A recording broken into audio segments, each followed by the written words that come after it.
മലപ്പുറം രണ്ടത്താണിയിൽ യുവാവ് കിണറ്റിൽ ചാടി ജീവനൊടുക്കിയെന്നൊരു വാർത്ത വരുന്നുണ്ട്. കോഴിച്ചന പൂക്കിപ്പറമ്പ് സ്വദേശി എടക്കണ്ടത്തിൽ ആഷിഖാണ് മരിച്ചത്. 32 വയസ്സേ ഉള്ളൂ. മാതാവിൻ്റെ വീടിനടുത്തുള്ള വീട്ടിലെ കിണറ്റിൽ ചാടിയാണ് യുവാവ് ജീവനൊടുക്കിയത്. എന്തൊക്കെ വാർത്തകൾ ഒരു ദിവസം കേൾക്കേണ്ടി വരുമല്ലേ. കണ്ണൂർ വിമാനത്താവളം വഴിയുള്ള സ്വർണ്ണക്കടത്തിൽ കൂടുതൽ ക്യാബിൻ ക്രൂ അംഗങ്ങളിലേക്ക് അന്വേഷണം വ്യാപിപ്പിക്കുന്നു DRI. ഇന്നലെ പിടിയിലായ എയർ ഇന്ത്യ എക്സ്പ്രസ് ജീവനക്കാരി സുരഭി ഖാത്തൂൺ പല ഘട്ടങ്ങളിലായി 20 കിലോയിലധികം സ്വർണം കടത്തിയെന്നാണ് കണ്ടെത്തൽ. സുരഭി സ്വർണം കടത്തിയത് കൊടുവള്ളി സംഘത്തിന് വേണ്ടിയാണെന്നാണ് നിഗമനം. എയർ ഇന്ത്യ എക്സ്പ്രസിലെ കൂടുതൽ എയർ ഹോസ്റ്റസ്മാർക്ക് സ്വർണ്ണക്കടത്തിൽ പങ്കുള്ളതായാണ് DRIക്ക് സുരഭി മൊഴി നൽകിയത്.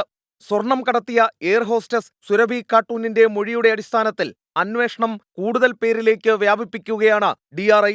സുരഭി കൊടുവള്ളി കേന്ദ്രീകരിച്ചുള്ള സംഘത്തിനു വേണ്ടിയാണ് സ്വർണം കടത്തിയതെന്നും ഉദ്യോഗസ്ഥർക്ക് വിവരം ലഭിച്ചിട്ടുണ്ട്. സുരഭി പല ഘട്ടങ്ങളിലായി 20 കിലോയോളം സ്വർണം കടത്തിയിട്ടുണ്ട്. ഖത്തറിൽ നിന്നും കണ്ണൂരിലേക്കുള്ള യാത്രയിൽ സുരഭിക്ക് സ്വർണം കൈമാറിയതാരെന്ന് കണ്ടെത്താനും DRI ശ്രമിക്കുന്നുണ്ട്. സുരഭിയെ കൂടാതെ സ്വർണ്ണക്കടത്തിന് കൂട്ടുനിന്ന എയർ ഹോസ്റ്റസുമാരെ ഉടൻ ചോദ്യം ചെയ്യും.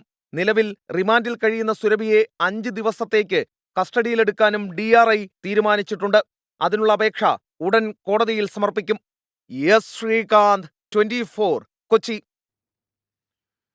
നെടുമ്പാശ്ശേരി വിമാനത്താവളം വഴി സ്വർണം കടത്താൻ ശ്രമിച്ച സ്ത്രീയെ തട്ടിക്കൊണ്ടുപോകാൻ ശ്രമം. കസ്റ്റംസിന്റെ കണ്ണു വെട്ടിച്ച് കോട്ടയം സ്വദേശിയെ രാഗസ്ത്രീയാണ് 261 ഗ്രാം സ്വർണം വിമാനത്താവളത്തിന് പുറത്തെത്തിച്ചത്. എന്നാൽ കാറിലും ബൈക്കിലും എത്തിയവർ സ്വർണം തട്ടിയെടുക്കാൻ ശ്രമിച്ചതോടെ രാഗശ്രീ തിരികെ എത്തി സ്വർണം കസ്റ്റംസിനെ ഏൽപ്പിക്കുകയായിരുന്നു. രാഗശ്രീയെ കസ്റ്റംസ് അറസ്റ്റ് ചെയ്ത് ജാമ്യത്തിൽ വിട്ടു. തട്ടിക്കൊണ്ടുപോകൽ ശ്രമത്തിൽ രേഖാമൂലം പരാതി ലഭിക്കാത്തതിനാൽ കേസ് എടുത്തിട്ടില്ല എന്ന് നെടുമ്പാശ്ശേരി CI പറഞ്ഞു.